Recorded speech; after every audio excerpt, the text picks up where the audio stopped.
নারী বিশ্বকাপের বাছাইয়ে সরাসরি খেলবে বাংলাদেশ। ফিফা নারী বিশ্বকাপ বাছাইয়ে সরাসরি খেলার সুযোগ পেতে যাচ্ছে বাংলাদেশ নারী ফুটবল দল। এশিয়ান ফুটবল কনফেডারেশনের 2031 বিশ্বকাপের জন্য আলাদা বাছাই প্রতিযোগিতায় আয়োজন করার কারণে এই সুযোগ পাচ্ছে বাংলাদেশের নারীরা, যদিও এখন অবধি টুর্নামেন্টের আয়োজক নির্ধারিত হয়নি। এএফসি ঘোষণা দিয়েছে, আগে নারীদের বিশ্বকাপ বাছাই পর্বে চূড়ান্ত দল হতো এশিয়ান কাপ বা এশিয়ান গেমসের পারফরমেন্সের ওপর। তবে এবার একটি স্বতন্ত্র প্রতিযোগিতার আয়োজন করা হবে। এই আয়োজনের মূল উদ্দেশ্য হচ্ছে যাতে নিচের দিকের দলগুলো উপরের দিকের দলগুলোর সাথে খেলতে পারে। 2027 সালে শুরু হতে যাচ্ছে 3 রাউন্ডের একটি প্রাথমিক প্রতিযোগিতা।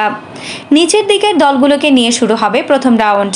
তারপর ফলের ওপর ভিত্তি করে শীর্ষ দলগুলো উঠে যাবে 24 দলের দ্বিতীয় রাউন্ডে, যেখানে ফিফা র্যাঙ্কিংয়ে সেরা 8 দলও থাকবে।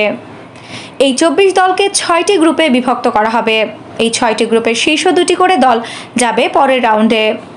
উল্লেখ্য, মেয়েদের বিশ্বকাপের পরবর্তী আসর বসবে 2027 সালে ব্রাজিলে। তার আগের বছর অস্ট্রেলিয়ায় হবে নারী এশিয়া কাপ। মূল পর্বের জন্য ওই টুর্নামেন্ট থেকে বাছাই করা হবে দল। আফসানা নওরিন, বাংলা স্পোর্টস।